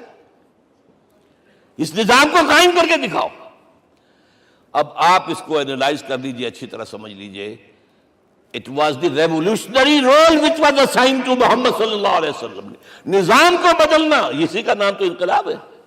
انقلاب کسے کہتے ہیں؟ دنیا میں دو نظام ایک جگہ نہیں ہو سکتے، مذہب 100 بھی ہو سکتے ایک جگہ۔ مذہب لمیٹڈ ہے، آپ کی ذاتی زندگی، آپ کے کچھ عقائد ہیں، کچھ عبادات ہیں، کچھ رسومات ہیں، کچھ سوشل رائٹس ہیں، یہ ہے بس۔ تو یہ تو 100 بھی دے کین کو ایگزسٹ۔ امریکہ میں کتنے ہیں؟ مسلمان گئے مسجدیں بنا لی ہیں، ہندو گئے ہیں مندر بنا لیے ہیں، سکھ گئے ہیں ان کے گردوارے بنے ہوئے ہیں، سلوتے یعنی یہودیوں کے عیسائیوں کے تو بے شمار ہے ہی ہے، لیکن ہے ہمہ مذہب۔ لیکن دین تو دو نہیں ہو سکتے، یا ڈیموکریسی ہوگی یا بادشاہت ہوگی، ایک تو دو تو نہیں ہو سکتے۔ یا کیپٹلزم ہوگا یا سوشلزم ہوگا، دو تو نہیں ہو سکتے۔ یا تھیوکریسی ہوگی یا ڈیموکریسی ہوگی، دو نہیں ہو سکتے۔ اور یہ بھی آپ کو معلوم ہے دنیا میں کہیں ویکیوم نہیں ہے نظام کے اعتبار سے، کبھی نہیں رہا ہے۔ ہر ایک نظام موجود ہے۔ آپ کوئی دوسرا نظام لانا چاہتے ہیں، پہلے اس کو جڑ سے اکھیڑنا پڑے گا۔ گفت رومی ہر بنائے کوہنا کا باداں کلند، تو نہ دانی اولا تعمیر راں ویرا کلند۔ رومی نے کہا ہے کہ دیکھو، اگر کوئی نئی تعمیر تمہیں کرنی ہو تو تم جانتے نہیں ہو پہلے پرانی تعمیر کو گرانا پڑتا ہے۔ پہلے آپ نظام جڑ سے کھینچ کر پھینکیں گے باہر، تب نظام لائیں گے نا۔ اور یہ ظاہر بات ہے جو نظام بھی ہے اس کے ساتھ ویسٹڈ انٹرسٹ ہے، اس کے ساتھ پریولیج کلاسز ہیں۔ دے وانٹ اسٹیٹس کو، وہ کوئی تبدیلی نہیں ماننے کو تیار، کیونکہ اسی نظام کی شاخوں پر تو ان کے گھونسلے بنے ہوئے، وہیں سے تو مفادات ان کے وابستہ ہے۔ لہذا نظام جو ہے بدلنے کے لیے جانیں دینی پڑتی ہیں، خون بہانا پڑتا ہے، جان جوکھوں کا کام کرنا پڑتا ہے، اس کے بغیر نظام نہیں بدلتا۔ اور محمد کا رول صلی اللہ علیہ وسلم، یہ ہے وہ عظمت محمد کی جو انسان نے پہچانی ہے۔ میں 3 گواہیاں آپ کے سامنے پیش کر رہا ہوں، 1 from the east, 2 from the west, 3 کئی ملوے ہے۔ یہی لاہور 1920، یہاں ایک بریڈلا ہال ہوتا تھا، اس بریڈلا ہال میں ایم این رائے کی ایک تقریر۔ And who was M. N. Roy? Personal friend of Lenin, member of the Communist International. He knew what revolution is. اور اس نے ہسٹوریکل رول آف اسلام تقریر کی لاہور کے اندر 1920 میں، اور اس نے کہا تاریخ انسانی کا عظیم ترین انقلاب وہ تھا جو محمد نے برپا کیا صلی اللہ علیہ وسلم۔ میں تو اس کی ذہانت کی داد دیے بغیر نہیں رہا۔ اس نے کہا بعض مورخین یہ جو فتوحات کی ہیں صحابہ کرام نے، ان کو سمجھ بیٹھتے ہیں جیسے اٹیلا نے فتوحات کی ہیں یا چنگیز خان نے کی ہے یا کسی اور، کہاں وہ کہاں یہ، وہاں صرف تباہی آتی تھی۔ اور محمد صلی اللہ علیہ وسلم کے پیروکاروں نے جب دنیا فتح کی ہے، نئی تہذیب دی ہے، نیا تمدن دیا ہے، نیا نظام دیا ہے، روشنی دی ہے، علوم کو تازہ کیا ہے، علوم ایجاد کیے ہیں۔ یہ ہے وہ انقلاب جو محمد نے برپا کیا صلی اللہ علیہ وسلم۔ یہ کتاب آج بھی ہندوستان میں چھپتی ہے، بمبئی میں، دی ہسٹوریکل رول آف اسلام۔ اور میں سمجھتا ہوں کہ ہندو ہے، کمیونسٹ ہے اور گواہی دے رہا ہے۔ دوسرا، یہ تو چونکہ بڑی ریسنٹ پاسٹ کی بات ہے، ڈاکٹر مائیکل ہارٹ ایک کتاب لکھتا ہے دی 100، اور اس کا سب ٹائٹل کیا ہے؟ A selection and gradation of the 100 most influential personalities of the human race, human history۔ پوری انسانی نسل میں سے ان لوگوں کو چن لو جنہوں نے اس کی تاریخ کے دھارے کے رخ کو موڑا ہو۔ ادھر جا رہا تھا ادھر کر دیا، ادھر جا رہا تھا ادھر کر دیا۔ جن لوگوں نے بھی تاریخ کا دھارا موڑا، پہلے سلیکٹ کر لو، سلیکشن۔ 100 آدمی کا ہم آ گئے، اب گریڈیشن ان میں سب سے زیادہ کس نے کیا؟ اور ٹاپ پر لایا محمد کو صلی اللہ علیہ وسلم. یہ کتاب تو اویلیبل ہے، پڑھیے. اور چونکہ عیسائی ہے اور حضرت عیسیٰ کو نمبر 3 پر لے گیا، غور کیجئے. نمبر 2 پر لایا نیوٹن کو، بابا طبیعت. اور پھر کہتا ہے naturally I owe an explanation. میں عیسائی ہوتے ہوئے I am placing Muhammad at one at top. How? This is because, یہ لفظ یاد کیجئے، this is because he is the only person supremely successful in both the religious and secular fields. ذہانت، وہ زندگی جو آج تقسیم کر دی گئی ہے، یہ مذہبی زندگی ہے، یہ سیکولر ہے، یہ ریاست ہے، قانون ہے، یہ ہے، اور اس کو علیحدہ رکھو بھائی، مذہب کو علیحدہ رکھو. وہ کہتے ہیں کہ یا تو مجھے ملتا ہے کہ وہ آدمی جو ادھر اونچا ہے تو دوسری طرف نیچا ہے، کچھ بھی نہیں. ادھر اونچا ہے تو ادھر کچھ نہیں. روحانیت میں، دین میں، اخلاق میں عیسیٰ سے اوپر کون جائے گا؟ لیکن حکومت میں، ریاست میں کوئی قدم ہی نہیں رکھا، زیرو. مذہب کتنا بڑا پیدا کر دیا گوتم بدھ نے، لیکن ریاست، حکومت زیرو. اور بڑے سے بڑے جو ہیں شہنشاہ اور بڑے سے بڑے کانکرس کوئی چلا آیا ہے. آپ سوچئے جو گریک آ رہا ہے، جو سکندر اعظم کہاں سے چل کر مقدونیہ سے کہاں پہنچ گیا؟ بیاس تک. اٹیلا کہاں سے پہنچ گیا؟ مشرق سے مغرب تک. لیکن مذہب و اخلاق کے اندر زیرو نہیں بلکہ مائنس ویلیو لانی پڑے گی. ایک ہی انسان ہے. آپ کم سے کم give credit to his honesty. ایک ہی انسان، دو ہے ہی نہیں. He is the only person supremely successful in both the religious and the secular fields. اب آئیے تیسری میں گواہی دے رہا ہوں ایک ایسے شخص کی جو ویسے شاتم رسول ہے، گالیاں دی ہیں اس نے، بدترین گالیاں دی ہیں، رقیق حملے کی، جیسے رشدی نے کیے ہیں، ایسے تسلیمہ نسرین نے کیے ہیں، سب اس طرح کے کیے ہیں. وہ ایچ جی ویلز ہے، فکشن سٹوری رائٹر، ہسٹورین بھی ہے. 2 کتابیں ہیں اس کی تاریخ پر، تاریخ انسانی عالم، short history of the world and concise history of the world. جو رقیق حملے کیے ہیں میں اس کا ذکر نہیں اس لیے کر دیا کہ معلوم ہے وہ دشمن ہے، دوست نہیں ہے. اگر کسی کا دوست ہوگا تو تعریف کر ہی گا. وہ دشمن ہے، میں اسٹیبلش کرنا چاہتا ہوں، ہی از انیمی. اور عربی زبان کا ایک مقولہ یہ ہے کہ الفضل ما شہدت بہ الاعداء. فضیلت تو وہ ہوتی ہے جس کی گواہی دشمن دے. جب وہ آیا ہے concise history of the world میں، چیپٹر آخری حضور کا، جو حضور کے چیپٹر میں جو آخری بات خطبہ حجۃ الوداع کو کوٹ کیا ہے، لا فضل لعربی علی عجمی ولا لعجمی علی عربی ولا لأحمر علی اسود ولا لأسود علی احمر الا بالتقوی. کسی عرب کو کسی عجمی پر کوئی فضیلت نہیں، کسی عجمی کو کسی عرب پر کوئی فضیلت نہیں، کسی گولے کو کسی کارے پر کوئی فضیلت نہیں، اور کسی کالے کو کسی گورے پر کوئی فضیلت نہیں. ہاں، تقویٰ کے ساتھ فضیلت ہے. اب ذرا میرا ایک ایک لفظ نوٹ کیجئے، کیا لکھتا ہے اس پر. Although the sermons of human freedom, fraternity and equality were said before also, and we find a lot of these sermons in Jesus of Nazareth. مسیح ناصری حضرت عیسیٰ علیہ السلام کے ہاں بھی وعظ تو ہمیں بہت ملتے ہیں، but it must be accepted that it was Muhammad صلی اللہ علیہ وسلم who for the first time in history established a society based on these principles. انسانی حریت، اخوت، مساوات، اس کے وعظ کہنے تو بہت آسان ہے، تقریریں کرنی تو بہت آسان ہے، لیکن ان ویلیوز کو باقاعدہ اسٹیبلش کرنا ایک سوسائٹی میں ماننا پڑتا ہے. یہ اسے دینا پڑا ہے کریڈٹ جو بھی ہے. لیکن ایک بات نوٹ کر لیں، مبادہ کہیں آپ میرے بارے میں سوء ظن ہو جائے، تازہ ایڈیشن جو اب اویلیبل ہے اس میں سے یہ نکال دیے گئے ہیں. آج کے جو ان کے ایڈیٹرز ہیں ان کے حلق سے نیچے نہیں اتر رہے. اتنی بڑی حقیقت.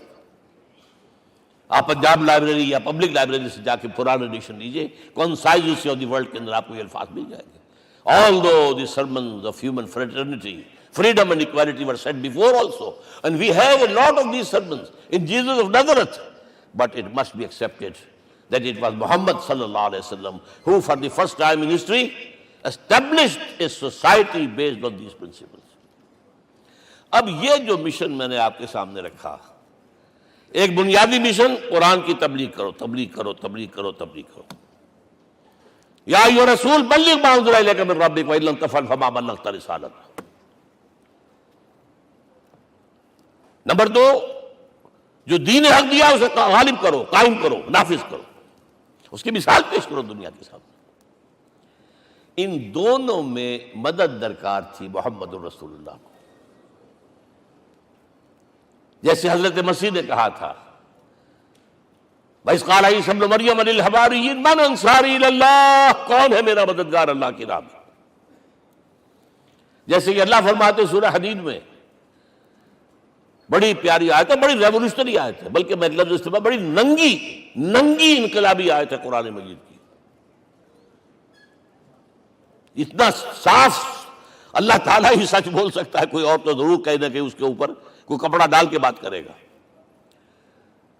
آیت نمبر 25 آف سورۃ الحدید، لقد ارسلنا رسلنا بالبینات، ہم نے اپنے رسولوں کو بھیجا واضح نشانیوں کے ساتھ، معجزات کے ساتھ. وانزلنا معهم الکتاب والمیزان، ان کے ساتھ کتاب اتاری، شریعت اتاری، میزان اتاری، نظام اتارا. لِيَقُومَ النَّاسُ بِالْقِسْطِ، تاکہ لوگ عدل پر قائم ہوں. اس لیے کتاب کیوں بھیجی، رسول کیوں بھیجے، نبی کیوں بھیجے، وحی کیوں بھیجی؟ تاکہ لوگ عدل پر قائم ہوں. یہ اس سے بڑی آیت کوئی ہوگی؟ عدل اجتماعی، سوشل جسٹس. اب اگلا ٹکڑا پڑھیے، وَأَنزَلْنَا الْحَدِيدَ، ہم نے لوہا بھی اتارا ہے، فیہ باس شدید، اس سے اسلحہ بنتا ہے، جنگی قوت ہے. وَلِيَعْلَمَ اللَّهُ مَن يَنصُرُهُ وَرُسُلَهُ بِالْغَيْبِ، اور اللہ دیکھ لینا چاہتا ہے کون ہے اس کے وفادار بندے جو لوہے کی طاقت کو ہاتھ میں لے کر اللہ اور اس کے رسول کی مدد کرتے ہیں. دین اللہ کا، اسے قائم کرنا اللہ کی مدد ہے، اسے قائم کرنا محمد کا فرض ہے، اس کے جد و جہد کرنا محمد کی مدد ہے صلی اللہ علیہ وسلم. یہ تھی نصرت. اور یہ نصرت آپ کو معلوم ہے حضور کی زندگی میں صحابہ نے کرام نے کی ہے کہ نہیں کی؟ جو شخص ایمان لایا فوراً داعی بن گیا، فوراً. ابو بکر ایمان لائے، اور 6 جو ہیں عشرہ مبشرہ میں سے چوٹی کے صحابہ، وہ ان کی دعوت پر ایمان لائے. سعد ابن ابی وقاص، طلحہ، زبیر، عثمان، سعید ابن زید، یہ سب کون ہیں؟ حضرت ابو بکر کی دعوت. نوجوان ہیں، مصعب بن عمیر کو گھر سے نکال دیا چچا نے، اور بڑا نہ کر کے نکالا ہے کم وقت نے، اس لیے کہ باپ مر گیا تھا، بہت دولت چھوڑ گیا تھا. ماں نے بڑے ناز و نام میں پالا تھا. کہتے 200 درہم کا جوڑا اس کا بن کر آتا تھا شام سے، جیسے کبھی ہم کہتے تھے کہ پنڈت نہرو کے کپڑے جو ہے پیرس سے سل کر آتے ہیں. اور جہاں سے گزر جاتا تھا مشم، اتنا اس نے لگایا ہوتا تھا عطر کے پوری گلی جو ہے وہ خوشبو سے جو ہے بھر جاتی تھی. چچا نے بلایا، تم جو یہ گلچھرے کر رہے ہو اپنے باپ کی دولت پر نہ، اور تم اسے کہتے ہو کافر، نکل جاؤ گھر سے. وہ چلنے لگے. He was a ten ager, چلنے لگے. وہ سمجھا تھا کہ میرے یہ کہنے سے اس کے تو اس کو تارے نظر آ جائیں گے، یہ فوراً جو ہے توبہ کرے گا، پلٹ آئے گا. چلنے لگے تو اسے اور غصہ آیا، یہ کپڑے بھی اسی باپ کے ہیں، اتارو. وہی اتارے کپڑے، مادرزاد برہنہ ہو کر ماں کے پاس گئے ہیں. ماں نے آنکھوں پر ہاتھ رکھا، مصعب کیا ہوا ہے؟ فرمایا امی میں موحد ہو گیا ہوں. یہ ہے توحید. اور اب جا کر حضور کے دامن میں بیت ارقم میں اب ہمہ وقت کارکن ہے، قرآن اتر رہا ہے، پڑھ رہے ہیں، سمجھ رہے ہیں، قرآن اتر رہا ہے، یاد کر رہے ہیں. اور اس کے بعد جب کہا تھا مدینے والوں نے بیعت عقبہ اولیٰ پر کہ حضور ہمارے سے آپ کی ملاقات تو سال کے بعد ہی ہوگی، درمیان میں تو آپ کو معلوم ہے خونریزی ہے، کوئی قافلہ بچ کے نہیں آ سکتا، تو اب آپ ہمیں کوئی اپنا شاگرد دیجئے. مصعب بن عمیر کو حضور نے کہا جاؤ ان کے ساتھ. وہاں ان کا نام پڑ گیا المقری، پڑھانے والا، قرآن پڑھانے والا. 75 آدمی اگلے سال لے کر آ گیا ہے، اور اسی سے بیعت عقبہ ثانیہ ہوئی ہے، اور ہجرت کا راستہ کھل گیا. اور اس کو ایک دفعہ حضور نے دیکھا، مسجد کے دروازے کے سامنے سے گزر رہا تھا مصعب، پھٹا ہوا کمبل تھا جس میں لپیٹا ہوا تھا. حضور کی آنکھوں میں آنسو آ گئے. غزوہ احد میں شہید ہوا کس طرح؟ علم بردار تھا، ایک ہاتھ پر وار پڑا ہے، کٹ کے گر گیا، ایک ہاتھ سے تھاما، دوسرے پر بھی گر گیا، دونوں جو بچے ہوئے حصے تھے اس سے تھاما. پھر جب ختم ہو گئے اس کے بعد جو ہے جب دفن کر رہے تھے تو حضور کے سامنے پرابلم لایا گیا. مصعب کے جسم پر تو کوئی کپڑا ہی نہیں تھا سوائے ایک چادر کے، ایک دھوتی. اللہ اللہ خیر اللہ. اور شہید کا کفن ہوتا ہے اس کا اپنا لباس. حضور وہ اتنا چھوٹی ہے وہ چادر کہ پاؤں ڈھانپتے ہیں تو سر کھل جاتا ہے، سر ڈھانپتے ہیں تو پاؤں کھل جاتے ہیں. فرمایا سر کو ڈھانپ دو کپڑے سے اور پیروں پر گھاس ڈال دو. That was the last dress which Musab got. تو یہ لوگ جو تھے محمد رسول اللہ والذین معہ، یہ ساتھی حضور کے جنہوں نے حضور کے مشن میں آپ کا ساتھ دیا. اور ایک خاص مرحلے کا تو میں آپ کے سامنے ذکر ہی کر دوں، اس لیے کہ دین کی اقامت، دین کا غلبہ، اس میں تو جہاد اور قتال آئے گا لا محالہ. Nobody is going to allow you to change the system.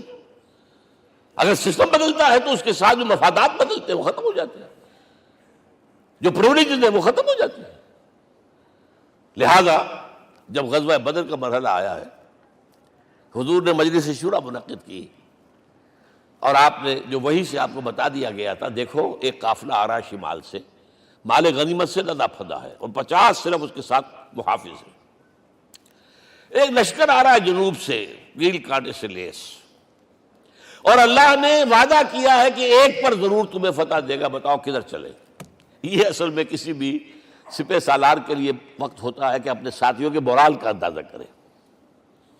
کچھ ہوں گے ہم جیسے کمزور بھی، انہوں نے کہا کہ حضور پہلے قافلے کی طرف چلے، آسانی سے فتح بھی ہو جائے گی اور ہتھیار مل جائیں گے ہمیں. ہمارے پاس تو ہتھیار بھی نہیں ہے، گنتی کے لوگوں کے پاس تلواریں بھی نہیں سب کے پاس، تو 50 آدمیوں کے ہتھیار تو ملیں گے.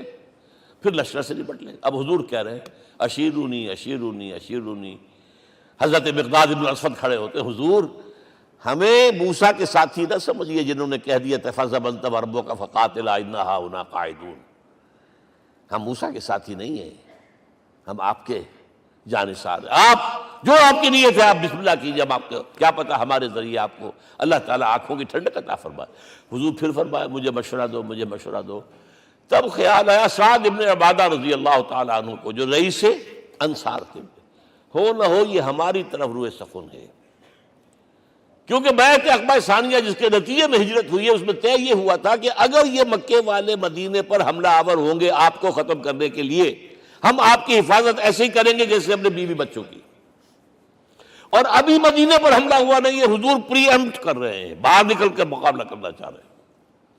تو گویا کہ انصار کور نہیں ہوتے اس کے اندر، اس لیے بار بار اشیرونی مجھے مشورہ دو. اب سعد بن عبادہ کھڑے ہوتے ہیں، کانک تعنینا یا رسول اللہ صلی اللہ علیہ وسلم. اے اللہ کے رسول شاید آپ کا روئے سخن ہماری جانب ہے. فإنا آمنا بک وصدقناک، ہم آپ پر ایمان لا چکے ہیں، ہم نے آپ کی تصدیق کی، اب ہمارے پاس چوائس کون سا ہے؟ اگر آپ آگے چلیں ہم پیچھے چلیں گے، اگر برق الغماد تک پہنچیں گے ہم اپنی اونٹنیوں کو دبلا کر دیں گے. یمن کا آخری شہر جو ہے برق الغماد، اور اگر آپ ساحل سمندر پر کھڑے ہو کر اپنی سواری سمندر میں ڈالیں گے ہم بھی ڈال دیں. بہرحال یہ مراحل ہیں کہ جن سے گزر کر حضور نے اللہ کے دین کو غالب کیا اور قائم کیا، اور اس ہر سطح پر، ہر مرحلے پر صحابہ کرام نے آپ کا ساتھ دیا. جہاں آپ کا پسینہ گرا وہاں انہوں نے اپنی خون کی ندیاں بہا دی. محمد رسول اللہ والذین معہ اشداء علی الکفار رحماء بینہم. یہ ہے در حقیقت عظمت محمد صلی اللہ علیہ وسلم. آج کے دور میں سمجھ لیجئے اچھی طرح، یہ دور جس کا کہ فاتح ہیں حضور، فاتح سے مطلب افتتاح کرنے والے، اس دور میں اجتماعی نظام کی اصل اہمیت ہے. اجتماعی نظام غلط ہے، ایکسپلائٹیٹو ہے. تقسیم دولت کا نظام غلط ہے. کیا ہوگا؟ ایک طرف دولت جمع ہوگی، ایکومولیشن آف ویلتھ، ایک طرف بھوک، افلاس، فاقہ ہوگا. شاہ ولی اللہ دہلوی کہتے ہیں کہ جس معاشرے میں تقسیم دولت کا نظام غلط ہو جائے یہ دو دھاری تلوار ہے، دو دھاری، دونوں طرف کاٹتی ہے۔ ایک طرف دولت جمع ہوگی تو عیاشیاں ہوں گی، بدماشیاں ہوں گی، گلچرے ہوں گے، وہ بھی خراب، معاشرے کے لیے خراب۔ اور ایک طرف فقر ہوگا اور بھوک ہوگی اور فاقہ ہوگا، یہ بھی خراب۔ اس لیے کہ حضور فرماتے ہیں کاد الفقر ان یکون کفرا، فقر تو انسان کو کفر کی حد تک پہنچا دیتا ہے، لہذا فق کو کل نظام کو توڑنا ہوگا۔ یہ الفاظ ہے شاہ ولی اللہ دہلوی رحمۃ اللہ علیہ کے، جو 12ویں صدی ہجری کے مجدد ہیں۔ اس نظام کو بدلنا، اب آپ سوچئے حضور صلی اللہ علیہ وسلم نے جب اپنے اس مشن کی تکمیل کر لی، تو میں اب دو باتیں آپ کو بتا رہا ہوں۔ چونکہ حضور کی بعثت صرف عرب کے لیے نہیں تھی، صرف عربوں کے لیے نہیں تھی، صرف ملک عرب کے لیے نہیں تھی۔ اگر یہ ہوتا تو آپ کا کام مکمل ہو گیا تھا، پورے عرب میں اللہ کی حکومت قائم ہو گئی، ایک ایک شخص تک قرآن پہنچ گیا۔ لیکن 5 جگہ قرآن میں آیا ہے وَمَا أَرْسَلْنَاكَ إِلَّا كَافَّةً لِلنَّاسِ بَشِيرًا وَنَذِيرًا، ہم نے نہیں بھیجا آپ کو مگر تمام انسانوں کے لیے بشیر اور نذیر بنا کر۔ لہذا کام مکمل نہیں ہوا۔ اقبال کہتا ہے وقت فرصت ہے کہاں، کام ابھی باقی ہے، نور توحید کا اتمام ابھی باقی ہے۔ یہ بھی تکمیل رسالت کا مظہر ہے کہ حضور سے پہلے کوئی رسول پوری نوع انسانی کے لیے نہیں بھیجا گیا، آپ پہلے رسول ہیں اللہ کے اور آخری جو پوری نوع انسانی کے لیے بھیجے گئے۔ حضرت عیسیٰ نے بھی یہی کہا تھا اپنے حواریین سے، تو سینٹ پال نے اسے تبلیغی مذہب بنایا ہے۔ انجیل میں اب بھی الفاظ موجود ہیں کہ I have been sent in search of the lost sheep of the house of Israel، میں تو اسرائیل کے گھرانے کی کھوئی ہوئی بھیڑوں کی تلاش میں بھیجا گیا ہوں، صرف بنی اسرائیل کے لیے۔ قرآن بھی کہتا ہے رسولا الی بنی اسرائیل، واحد رسول ہیں جو پوری دنیا کے لیے بھیجے گئے۔ اچھا کہہ دینا تو آسان ہو گیا، اس کا مطلب کیا ہے؟ جب تک پوری دنیا پر اللہ کا دین غالب نہ ہو، محمد کا مقصد بعثت ہنوز شرمندہ تکمیل ہے، اور یہ ہوگا، اس کی خبر دی ہے۔ یہ ایک تحفہ میں لے کر آیا آپ کے لیے، 8 صفحے ہیں، لیکن یہ سمجھیے کہ یہ سونے کے حروف سے شر لکھے ہوئے ہیں، وہ احادیث، وہ آیات جن میں حضور نے خبر دی ہے کہ پوری دنیا پر اللہ کا دین غالب ہوگا۔ ہو نہیں سکتا کہ دنیا ختم ہو جائے اور محمد کا مقصد بعثت ابھی مکمل نہ ہو، ناممکن۔ ان آیات کو پڑھیے، ان میں پھر احادیث پڑھیے۔ میں صرف 2 حدیثیں آپ کو سنا دوں۔ ایک میں حضور نے اپنے زمانے سے لے کر قیامت تک کے 5 ادوار گنائے ہیں، آپ پڑھ لیجیے گا، ٹیکسٹ ہے یہ، اور خدا کے لیے اس کی قدر کیجیے گا، یہ آیات ہیں، احادیث پھینک نہ دیجیے خدا کے لیے کہیں۔ اور اس کے اندر جو ہے اس وقت کے جو مایوسی کے اندھیارے ہمارے اوپر چھائے ہوئے ہیں، اس کا علاج ہے کہ نہیں، اور بھی دور فلک ہیں ابھی آنے والے، ناز اتنا نہ کریں ہم کو ستانے والے۔ بہرحال حضور نے جب اپنا مشن عرب کی حد تک مکمل کر لیا تو اب ایک بات نوٹ کیجئے، خطبہ حجۃ الوداع 1.25 لاکھ کا بجوا، حضور نے اپنے اس خطبے میں اپنی تعلیمات کے جو اہم نکات تھے انہیں اور دہرایا 3 مرتبہ ایک بات کی ہے۔ لاؤڈ سپیکر تو تھا نہیں، پہلے آپ ادھر رخ کرتے تھے، آپ کہتے تھے کچھ، ادھر لوگ آدمی آگے کھڑا ہوا اس کو آگے پہنچاتا اور آگے پہنچاتا تھا، پھر آپ سامنے رخ کر کے کہتے تھے، پھر بائیں طرف رخ کر کے 3 مرتبہ، ایک لفظ 3 مرتبہ۔ آخر میں ایک سوال کیا ہے، الا هل بلغت، دیکھو لوگوں میں نے پہنچا دیا یا نہیں؟ کیونکہ قرآن میں تحدید آئی تھی، اے نبی یا ایھا النبی بلغ ما انزل الیک من ربک وان لم تفعل فما بلغت رسالتہ، اے نبی جو کچھ تم پر نازل کیا گیا اللہ کی طرف سے پہنچا دو، اور اگر نہیں کیا تو رسالت کا حق ادا نہیں ہوگا۔ اور اس میں سورہ اعراف کی آیت نمبر 6 اگر پڑھ لیں، فَلَنَسْأَلَنَّ الَّذِينَ أُرْسِلَ إِلَيْهِمْ وَلَنَسْأَلَنَّ الْمُرْسَلِينَ، ہم ان سے بھی پوچھیں گے جن کی طرف رسولوں کو بھیجا، اور رسولوں سے پوچھیں گے ہم نے تمہارے پاس اپنا پیغام پہنچایا تھا، تم نے پہنچایا کہ نہیں لوگوں کو؟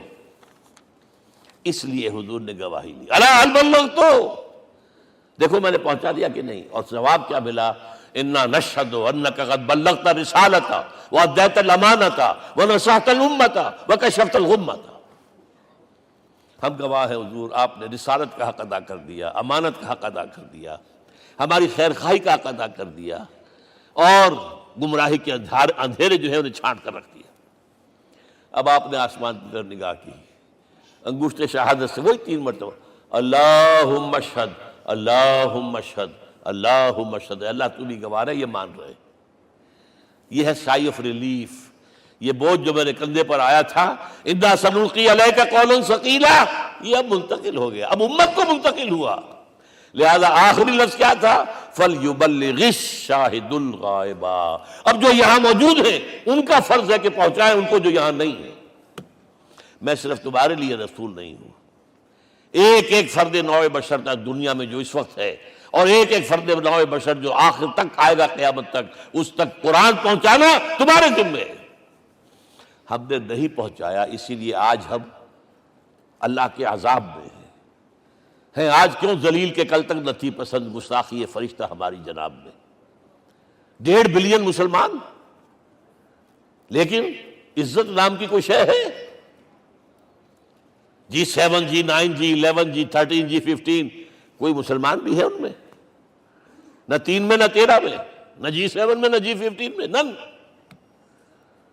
اتنی بڑی تعداد، سیکیورٹی کونسل میں کسی سیٹ کی امید ہے؟ نن۔ آپ کے وسائل پر ان کا قبضہ ہے، آپ کی ٹیکسیشن کے احکام وہاں سے آ رہے ہیں۔ ریٹ بڑھاؤ، چینی کے اس کے بڑھاؤ، اور فلاں کے بڑھاؤ، اور بجلی کے بڑھاؤ، اور تیل کے بڑھاؤ، کیا ہو رہا ہے؟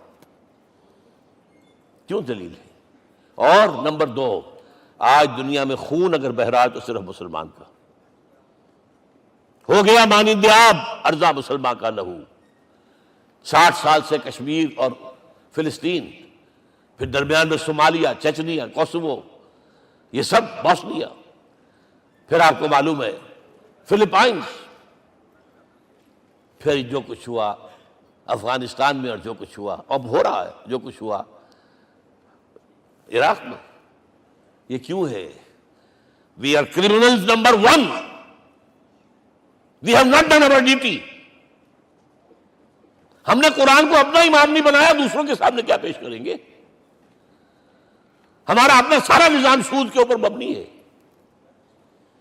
بہرحال پہلا فرض یہ ہے، اب اس کو پہنچاؤ، اور یہاں تک فرمایا بلغوا عنی ولو آیۃ، پہنچاؤ میری جانب سے چاہے ایک ہی آیت، preach on my behalf۔ یہ کام جو ہے، جو کہا گیا تھا، واقعہ یہ کہ میں 50 برس سے کر رہا ہوں، یہ آج کی بات نہیں ہے۔ تکمیل اور تدوین فن میں جو بھی حفیظ کا حصہ ہے، نصف صدی کا قصہ ہے، 2-4 برس کی بات نہیں۔ میں میڈیکل کالج کے زمانے سے درس قرآن دے رہا ہوں، جب یہ طلبہ کے اجتماعات کے درمیان درس قرآن ہوتا تھا، جماعت اسلامی کا رکن تھا تو درس قرآن ہوتا تھا، اور اس کے بعد سے میری زندگی کا بیشتر وقت اس میں لگا، بیشتر اور بہتر۔ یہ حضور کا حکم ہے، پہنچاؤ میری جانب سے چاہے ایک یاد پہنچاؤ۔ اچھا، نمبر 2، اب حکم دیا گیا، اس کی مثال میں دے رہا ہوں آپ کے سامنے۔ جب ایران کے ساتھ جنگ شروع ہوئی ہے تو سپہ سالار افواج ایران رستم نے وفد بلایا ایک، اے عربو، تم پہلے بھی ہم پر حملے کیا کرتے تھے، لیکن پہلے لوٹ مار کر کے واپس چلے جاتے تھے۔ یہ جان لیجئے، یہ ہسٹری کا ایک موقع ہے خاص، کہ ایک سیٹلڈ سویلائزیشنز ہوتی ہیں، اور ایک وہ جو رہتے ہیں سطح مرتفع پر، وہاں پانی نہیں ہوتا، وہ فصل کہاں سے آ جائے گی، یا ریگستان میں جو وہاں بستے ہیں وہ کیا کرتے ہیں؟ وہ وقتاً فوقتاً جاتے ہیں، جپٹا مارتے ہیں، لوٹ مار کرتے ہیں، لے کر وہاں سے دولت آتے ہیں، اسی پر ان کی گزارا تھا۔ تو پہلے بھی آیا کرتے تھے، لوٹ مار کر کے چلے جاتے، اس دفعہ پیچھا بھی چھوڑ رہے، وجہ کیا؟ ایسی پیاری، یہ کئی روایتوں میں آیا ہے، الفاظ مختلف ہو سکتے ہیں۔ جو مسلمان وفد کا سربراہ تھا اس کا جواب سنیے، انا قد ارسلنا، دیکھو رستم، پہلے ہم خود آتے تھے، اب ہمیں بھیجا گیا ہے۔ اللہ نے بھیجا محمد کو، محمد نے بھیجا ہمیں صلی اللہ علیہ وسلم۔ کس لیے؟ لنخرج الناس من ظلمات الجہالت الى نور الایمان ومن جور الملوک الى عدل الاسلام۔ اس لیے بھیجا گیا ہمیں کہ نوع انسانی کو شرک اور کفر کی جہالتوں سے نکال کر ایمان کی روشنی میں لائیں، اور بادشاہوں کے ظلم و ستم کے پنجے سے نجات دلا کر عدل اسلام. دیکھو ہمارا خلیفہ چٹائی پر بیٹھتا ہے عمر رضی اللہ تعالیٰ عنہ، اس کے تو کوئی خدم و حشم نہیں ہے، کوئی باڈی گارڈ نہیں ہے. ایک آیا تھا سفیر ایران کا، مدینے میں آ کر گھوما پھرا، کوئی محل نظر نہیں آیا اسے. پوچھتا ہے مسلمانوں سے اینا ملک، بھائی تمہارا بادشاہ کہاں ہوتا ہے؟ جواب ملا لیسا لنا ملکن بل لنا امیر، ہمارا کوئی بادشاہ نہیں، ہمارا امیر ہے. کہاں ہے بھائی؟ ہمارے بیت المال کے کچھ اونٹ گم ہو گئے تھے کہ بھائی ملے نہیں، ہمارا خلیفہ تلاش کرنے گیا. اب اس نے کسی کو لیا ہوگا آئیڈینٹیفائی کر سکے، ڈھونڈ کر جا کر ایک جگہ دیکھا، دھوپ تیز ہو گئی تھی، حضرت عمر تھک گئے تھے، لہذا ایک درخت کے سائے میں اپنے کوڑے کا تکیہ بنا کر لیٹے ہوئے استراحت فرما رہے ہیں. کوئی خادم نہیں، کوئی خدم و حشم نہیں، کوئی باڈی گارڈ نہیں. اس وقت وہ کھڑے ہو کر کہتا ہے عمر تم عدل کرتے ہو، تمہیں کوئی خوف نہیں ہے. ہمارے بادشاہ ظلم کرتے ہیں، وہ لوگوں کا خون پیتے ہیں، انہیں ہر وقت ڈر رہتا ہے، انہیں اونچی اونچی فصیلیں چاہیے، انہیں باڈی گارڈ چاہیے، انہیں حفاظتی دستے چاہیے. یہ مثال پیش کی ہے نا، یہ کوئی فیری ٹیلز تو نہیں ہے، یہ تو آج کی تاریخ ہے، 1400 برس پرانی تاریخ ہے بھائی، کوئی پرانی نہیں ہے، کوئی 10,000 سال پرانی بات نہیں ہے. اور وہی عمر ہے، انہیں بلایا گیا ہے بیت المقدس، وہاں جو مسلمانوں کا محاصرہ تھا وہ طول کھینچ گیا، فصیل بہت اونچی مضبوط، اور اندر ہر طرح کا رسد بھی موجود ہے، راشن بھی ہے، پانی بھی ہے. عیسائیوں کا قبضہ تھا. عیسائی پادری آئے فصیل پر، مسلمانوں تم اگر قیامت تک بھی یہاں پڑے رہے محاصرہ کر کے، یہ کبھی فتح نہیں ہوگا شہر. ہاں یہ فتح ہونا ہے، ہماری کتابوں میں ہے، لیکن ایک درویش بادشاہ کے ہاتھوں فتح ہوگا. تمہارے اندر ہمیں وہ درویشی نظر نہیں آ رہی. وہ چونکہ کچھ عرصہ ہو گیا تھا، شام میں پہنچ گئے تھے، خربوزے کو دیکھ کے خربوزہ رنگ پکڑتا ہے، اچھا لباس پہننا شروع کر دیا. اور وہاں تھے امین هذه الامہ ابو عبیدہ بن الجراح رضی اللہ تعالی عنہ، یکے ازا شرح مبشرہ، ان کا فوراً کلک کیا، یہ بادشاہ مدینے میں بیٹھا ہوا تو ہے. یہاں سے ریکویسٹ کی گئی ہے آپ تشریف لائیے. اب 700 میل کا سفر ہے، کوئی ذاتی سفر نہیں، کسی بیٹے کے کنووکیشن کے لیے نہیں گئے ہیں، کوئی انٹوریج نہیں ہے، کچھ نہیں. ایک اونٹ، ایک خادم، اور اسی اونٹ پر راستے کا راشن، لہذا ایک آدمی بیٹھ سکتا ہے. اب ایک منزل خلیفہ اوپر تشریف فرما ہے اور خادم ہاتھ پکڑ کر آگے چل رہا، اگلی منزل خادم اوپر بیٹھا ہے اور خلیفہ ہاتھ پکڑ کے آگے چل رہا ہے. جب آخری منزل آئی ہے تو باری ہو گئی اس خادم کی، اس نے ہاتھ جوڑ دیے، خدا کے لیے لوگ دیکھیں گے، مجھے ماریں گے، تمہیں شرم نہیں آئی؟ خلیفۃ المسلمین جو ہے وہ آگے آگے تمہارے چل رہے تھے، تم براجمان تھے. حضرت عمر نے ڈانٹ پلائی، اب دوڑو دوڑو، نہیں باری تمہاری ہے. وہ بیٹھا ہوا اوپر، حضرت عمر پھنکیل پکڑ کر آ رہے ہیں، اور بیچ میں کہیں کیچڑ آ گیا تھا، جوتیاں بھی ہاتھ میں پکڑی ہوئی ہیں. اب وہاں آتے ہی انہیں لے جایا گیا فصیل کے سامنے. انہوں نے اوپر سے اپنی کتابیں دیکھیں، ہاں یہی ہے درویش بادشاہ. یہ فتح نہیں ہوا تھا یروشلم، یہ ایک صلح کے طور پر انہوں نے دیا ہے، کھول دیا، آ جاؤ. اور انہوں نے شرط رکھوائی تھی کہ کہیں یہاں یہودیوں کو آباد نہیں ہونے دیں گے آپ. حضرت عمر نے اتنی رعایت کی تھی یہودیوں کے لیے کہ وہ یہاں آئیں، اپنے مقدس مقامات کی زیارت کر کے جا سکتے ہیں، لیکن یہاں سیٹل نہیں ہو سکتے. اس لیے وعدہ تھا. یہ وعدہ جو ہے سلطان عبدالحمید خان تک چلا ہے. بڑی سے بڑی رشوت پیش کی تھی زائنسٹ نے، تمہارے سارے قرضے ہم ختم کر دیں گے، تم جو ہے ہمیں فلسطین میں آباد ہونے کا حق دے دو. نہیں، جو معاہدہ عمر کا تھا اس میں میں کوئی ترمیم نہیں کر سکتا. تو یہ مثالیں ہیں جو پیش کی گئی ہیں. میں تو کہا کرتا ہوں، جب میں نے پڑھا تھا کہ کرنل جمال عبد الناصر کی بیٹی سائیکل پر جاتی ہے کالج، کیو این لائی کی بیٹی بھی سائیکل پر کالج جاتی ہے، احساس ہوا تھا عظمت ہے نا آخر، چاہے وہ کسی غیر میں ہو. اور واقعہ یہ ہے کہ میں بیان کرنے سے رہ نہیں سکتا. جب میں نے لال بہادر شاستری کے بارے میں سنا، he had no house in the whole of India. یہ تو بھارت کی ڈیموکریسی کا ایک معجزہ ہے. A person who doesn't own a house in the whole length and breadth of India, and he rose to the position of Prime Minister. ہمارے ہاں کسی میونسپلٹی کا جو ہے ممبر نہیں بن سکتا، اس کی بیوی اپنے گھر میں خود کھانا پکاتی تھی، کوئی ملازم نہیں تھا۔ اور جب ہارٹ اٹیک ہوا ہے تاشقند میں، تو وہ جو مرتے دم بات کی ہے اس نے ماتا جی سے کی ہے، بیوی سے نہیں کی۔ یہ ہماری مشرقی روایات ہیں، ماں کا مقام۔ لیکن یہ تمام مثالیں جو ہیں، پوری نوع انسانی 10 مرتبہ پیدا ہو کر ختم ہو جائے، حضرت عمر والی مثالیں نہیں لا سکتے۔ رات کو گشت کر رہے ہیں، ایک جگہ سے رونے کی آواز آئی، معلوم ہوا کہ بچے ہیں، بھوکے ہیں، رو رہے ہیں۔ ماں سے پوچھا گیا کیا معاملہ ہے، کہ کیا کروں، کچھ نہیں ہے، میں نے یہ آنڈی چڑھا دی ہے، چولہے کے اوپر آگ جلا دی ہے، بچوں سے کہا بھائی کچھ پک رہا ہے، ذرا انتظار کرو، سو جائیں گے۔ کانپ گئے، ایسے گئے سیدھے بیت المال، آٹے کی بوری اپنے غلام سے کہا میرے کندھے پر رکھ، میں پہلے چلتا ہوں۔ نہیں، قیامت کے دن تم میرا بوجھ نہیں اٹھا سکو گے۔ اپنے کندھے پر بوری رکھ کر لائے ہیں، کھانا پکوایا، کھلایا بچوں کو۔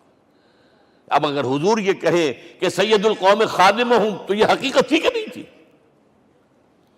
ورنہ اگر یہ مثال نہ آتی تو کہتے جی شاعری تو اچھی ہے، بہت اچھا شعر کہہ دیا، کوئی سردار بھی کبھی خادم ہوا ہے۔ اب یہ ہے کہ یہ نظام دنیا میں، بس آخری بات پہ میں آ گیا ہوں، یہ خوشخبریاں میں آپ کے ساتھ یہ تحفہ لے کر آیا، یہ پڑھیے کہ نظام دوبارہ آنا ہے۔ محمد کی پیشین گوئی غلط نہیں ہو سکتی، ہو صادق المصدوق صلی اللہ علیہ وسلم۔ اگرچہ ابھی ہمیں اور سزائیں ملنی ہیں، اور سخت سے سختر سزائیں آنی ہیں۔ ابھی آرمگڈون سر پر تنی ہوئی ہے، کھڑی ہوئی ہے، ملحمۃ العظمیٰ جسے حدیث میں کہا گیا۔ آرمگڈون پتہ نہیں آپ نے کبھی سنا ہے کہ نہیں سنا ہے؟ یہ بائبل کی آخری کتاب جو ریولیشن جان ہے، اس میں ہے کہ ایک بہت بڑی جنگ ہوگی، گریٹر اسرائیل بنانے کے لیے بہت بڑی جنگ ہوگی، and you set the stage has been set for that۔ NATO تیار اسی کے لیے ہو رہا ہے دوبارہ۔ کس لیے؟ نیٹو چیف سے پوچھا گیا تھا کہ تمہارا دشمن جو تھا USSR تو ختم ہوا، گھٹنوں کے بل پڑا ہوا ہے، اب کس کے لیے اس کو ایکسٹینڈ کر رہے ہو اور آرگنائز کر رہے ہو؟ اب ہمیں مسلم فنڈامنٹلسٹ سے نمٹنا ہے۔ یہ ہے وہ کروسیڈ جو شروع ہوئی۔ یہودی اور عیسائی نیو کنزرویٹوز، نیو کونس، یہ دونوں جڑے ہوئے ہیں، ایک 5 پوائنٹ ایجنڈا ہے ان کا جس پر دونوں کا اتفاق ہے۔ تو ابھی ہم پر بڑے برے وقت آنے ہیں، ہمیں سزائیں ابھی اور ملنی ہیں، لیکن ٹیبلز ول بی ٹرنڈ، دنیا میں اللہ کا دین قائم ہوگا، چاہے ابھی اور اپس اینڈ ڈاؤنز آئیں گے، لیکن ہوگا، لیکن ہوگی، وہ وقت آئے گا اللہ کا دین قائم ہوگا پوری دنیا میں۔ ایک حدیث میں آپ کو سنانے چلا تھا، حضرت ثوبان سے رضی اللہ تعالیٰ عنہ، مسلم شریف کی روایت ہے، حضور نے فرمایا ان اللہ زوالی الارض، اللہ نے میرے لیے پوری زمین کو لپیٹ دیا، فرائیت مشارقہا و مغاربہا، میں نے اس کے سارے مشرق دیکھ لیے، سارے مغرب دیکھ لیے، وَإِنَّ أُمَّتِي سَيَبْلُغُ مُلْكُهَا مَا زُوِئَ لِي مِنْهَا، میری امت کی حکومت ان تمام علاقوں پر قائم ہو کر رہے گی جو اللہ نے زمین کو لپیٹ کر مجھے دکھا دیے۔ یہ ہونا ہے، and that is going to be the end of this world۔ Armageddon بھی آ جائے گی، پہلے ملحمۃ العظمیٰ بھی آئے گا، سزائیں بھی ملیں گی، بالآخر وہ ہوگا۔ لیکن آخری بات، میرے اور آپ کے لیے مسئلہ لمحہ فکریہ کیا ہے؟ میں اور آپ کہاں کھڑے ہیں؟ Are we on the side of Allah or on the side of America؟ بہرحال یہ تو جو اپس اینڈ ڈاؤنز آنے ہیں، میرے اور آپ میں سے ہر شخص کے سوچنے کی بات یہ ہے، یہ تو انقلاب تو آئے گا، حضور کے ذریعے سے آیا، کچھ لوگ حضور کے ساتھی بن گئے، ان کی دنیا بن گئی، آخرت بن گئی، قیامت میں کے بعد جو کچھ ملنا ہے اللہ تعالیٰ، روح و ریحان و جنت النعیم۔ کچھ رہ گئے کہ چاہے سگا چچا تھا محروم رہ گئے، ابو لہب۔ آج بھی یہ قافلہ ادھر چل رہا ہے۔ اقبال نے بالکل ٹھیک کہا ہے کہ دنیا کو ہے پھر مار کا روح و بدن پیش، تہذیب نے پھر اپنے درندوں کو ابھارا، اللہ کو پابر دیے مومن پہ بھروسہ، ابلیس کو یورپ کی مشینوں کا سہارا۔ اور صحیح کہا ہے، آخری بات جو کہہ رہا ہوں، ایک نقطہ میرا رہ گیا ہے، وَاتَّبَعُوا النُّورَ الَّذِي أُنزِلَ مَعَهُ، چوتھی بات، اور یہ کہ وہ لوگ جو اس نور کا اتباع کریں گے کہ جو ان کے ساتھ نازل کیا قرآن، اس لیے کہ قرآن ہی ذریعہ ہے، آلہ انقلاب ہے۔ قرآن انسانوں کو بدلتا ہے، افراد کو، افراد مل کر جماعت بن کر وہ جو انقلاب برپا کرتے ہیں. بٹ انڈیویجول چینج، اقبال کے الفاظ میں چوں بجا در رفت جہاں دیگر شود، یہ قرآن اگر کسی کے باطن میں اتر جاتا ہے تو اس کے اندر انقلاب آ جاتا ہے. He is a change person from within واتبعوا النور الذی انزل معہ. لیکن آخری دور کے بارے میں یہ چند اشعار سنا رہا ہوں. شب گریزاں ہوگی آخر جلوہ خورشید سے، یہ چمن معمور ہوگا نغمہ توحید سے، ہو کر رہے گا. اور پھر دلوں کو یاد آ جائے گا پیغام سجود، پھر جمی خاک حرم سے آشنا ہو جائے گی. اور آنکھ جو کچھ دیکھتی ہے لب پہ آ سکتا نہیں. میں وہ حیرت ہوں کہ دنیا کیا سے کیا ہو جائے. آب روان کبیر تیرے کنارے کوئی دیکھ رہا ہے کسی اور زمانے کے خواب. وہ زمانہ آنا ہے، لیکن دیکھنا یہ ہے کہ میرا اور آپ کا اس میں کتنا حصہ ہے. اقول قولی ھذا واستغفر اللہ لی ولکم ولسائر المسلمین والمسلمات.